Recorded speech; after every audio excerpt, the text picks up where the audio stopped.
Good morning, everybody. And look at this. Just look at this, The three kids on the bed at the same time. Now, do I dare lie in the bed myself? The whole family on the same bed? Did you ever think it was going to come in this lifetime? Do you look at this? Just look at this. This is amazing. In spite of all of that, I'm still in it. So yesterday after I posted, I did check, to see about my, to see if I could get what I wanted. And it's very, very hard again to discuss this stuff, as obliquely as possible. But I don't think it's any big secret that the kind of things that I've been searching for to go party are available online in certain websites and stuff, and I won't name them. So I did, and that's also become sort of an addiction, not just the actual, substances and activities, but the looking for it, the searching. And I mentioned William S. Burroughs yesterday in Junkie. He talks about, this was in the 20s in New York, 20s and 30s, to the 40s. But at that era, when he used to do heroin, which I don't do, by the way, that's not my thing. But when he used to do heroin, it was the stereotypical at that time, the junkie, meeting the dealer, the subway, shady, and he writes about that in his book, Junkie. And but things are very, very different now because you can find whatever you want online. There were apps and there's this and there's that. So everything has really shifted. So that whole thing about finding what you need, and it's done online, and there's a process, and it becomes. And I won't describe it further, but it's an addiction in itself, and So I did, it's sort of a little window for me. Even when I'm not doing it, I can see which available where, and So I did. I surfed that, So. Compulsively. Now, there's one other thing I wanted to add here. When I mentioned my friends, and I did omit one who I do want to mention, and this is another former student who is now a friend. Don't see him often, had lunch with him a couple of times, but he does, see my podcasts, and he does contact me occasionally. And he's a very nice guy, but he's not addictive, and that's the thing, not being addictive.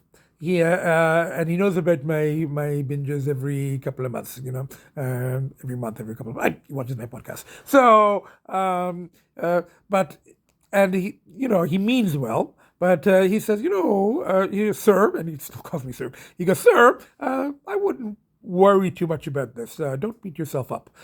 Once in a while, every couple of months, you want to let off some steam. You want to go party. You want to go,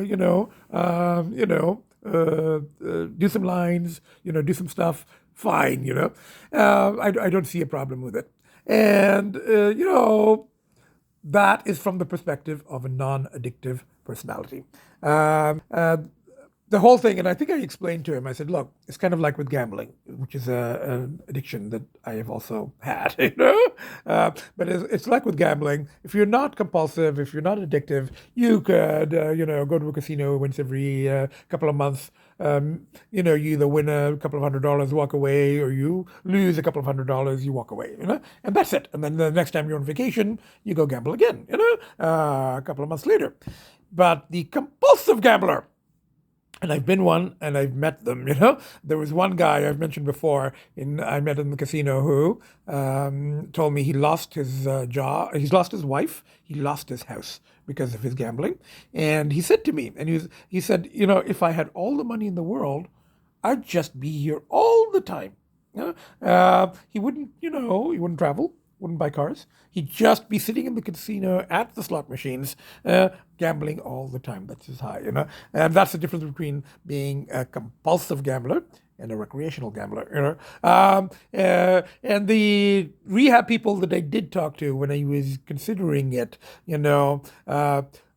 one of them said to me, once you've crossed the line, crossed that line a long time ago, but once you've crossed the line from recreational use to, addiction, you can never go back. And yeah, he was one of these people who was also saying that once you've crossed that line, you can't do anything addictive. So you can't even, if your addictive substance is something else, but you can't even have a beer, you can't even go back to it, you can't even have a alcohol, or you can't step into a casino, even if that's not your thing, but you can't have anything that is addictive. That was I think that's sort of the 12-step line as well, So anyway, the whole thing is that my former student friend, he means well, and I tried to explain to him. I said, look, it's a little different with me because I'm compulsive. So once I kind of wish that every couple of months I could just go, do a few lines, party a bit, engage in some stuff, and then come back, But then it became, once I start, I just cannot stop. And that's the compulsive nature of this. Now, another thing I did want to return to is I've been thinking about in my previous podcasts. I do talk about Freud and id-ego, superego, and in yesterday's podcast I mentioned Campbell and my return model, which I've kind of adapted. But in previous podcasts I have used the Freudian model, and Jung of course comes into it as well. But in the much earlier, I used to talk ego chair. That was my ego chair over there, and I think it's significant that I'm not in it because the ego right now is a little weak, So because I'm in it, I'm in id, when you're in this space, the Freuds, I want it now. That's the id. I want it now. I want it now. It is primary process thinking. It's not aware of reality. So the whole thing in terms of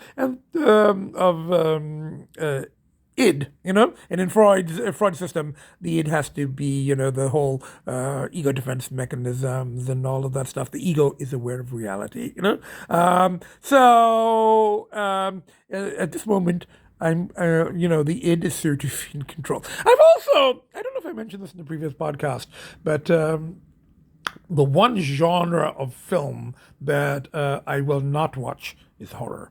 And my next door neighbor was actually a well-known horror movie producer, but moved out a little while ago. But it's the only genre I won't watch. But I am aware of. There's Stephen King's films.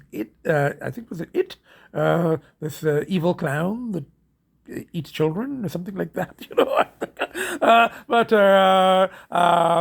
And I don't think it's a coincidence that he took the term it. Actually, Freud took id from George Grodek, who it was originally it, the German word for it. So anyway, and then Freud kind of took it in his direction. So now the whole, obviously I'm not an evil clown or anything, but the point is that the id contains, this reservoir of primary energy.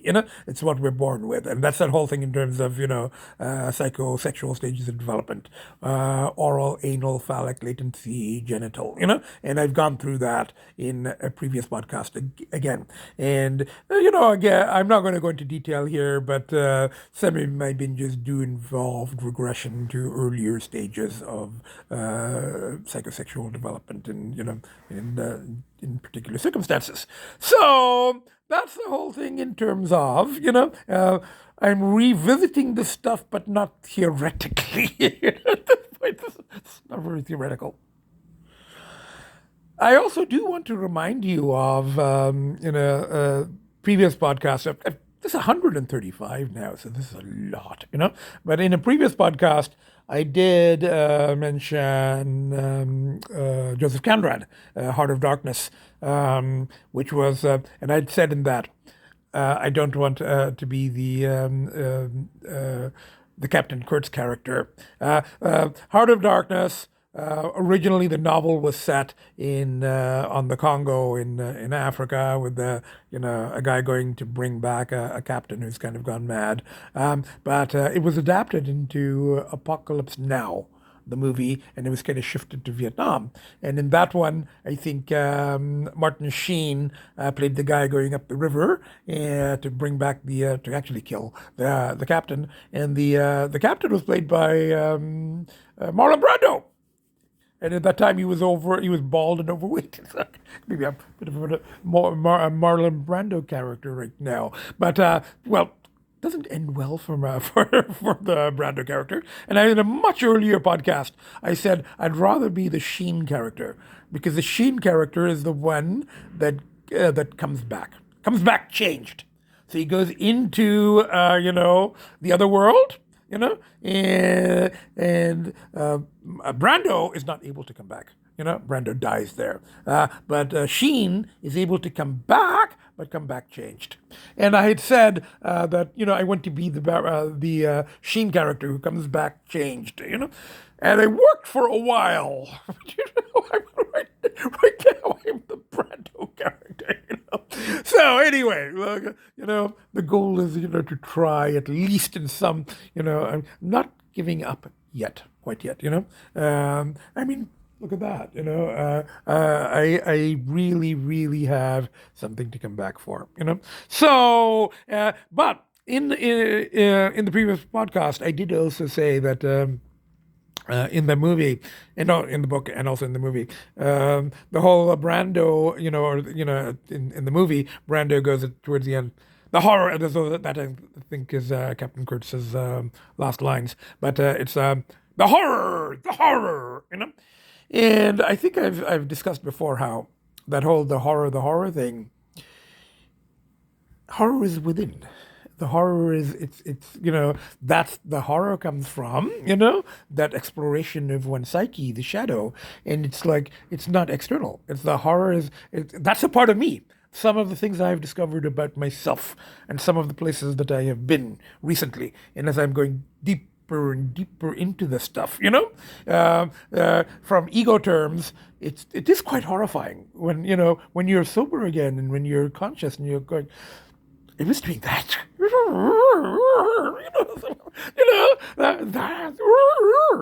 It's like, that's me? And yeah, that's you, Well, we all have shadows, And as I was saying, most people, what they do with the parts of themselves that are not acceptable to society, you either deny it or you project it.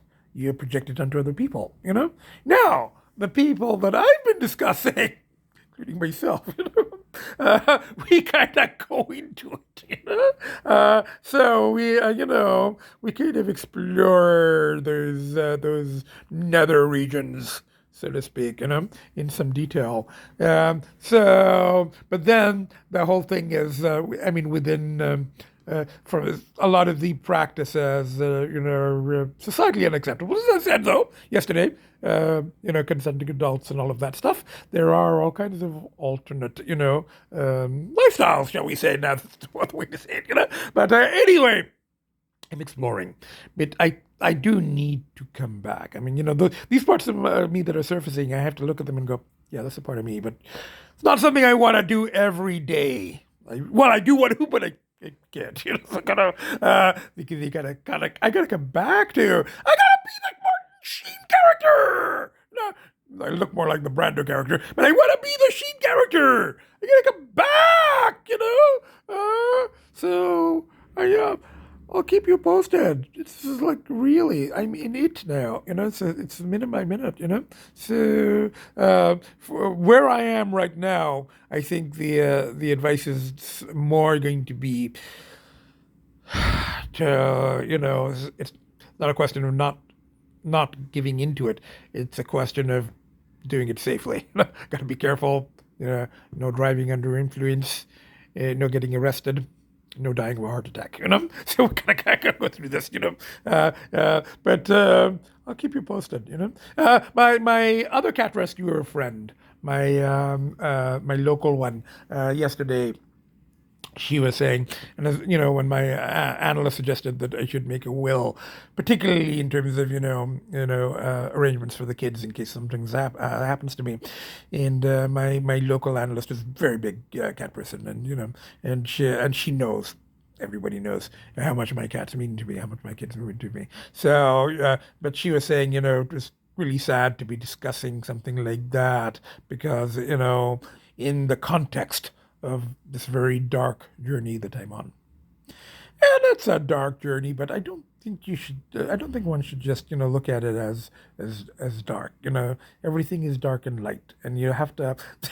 There's a very dark humor in a lot of this, and again, I can't really discuss it, and I got because again, confidentiality, and but you have to have a sense of humor even when exploring the depths of one's unconscious, the shadow. Yeah.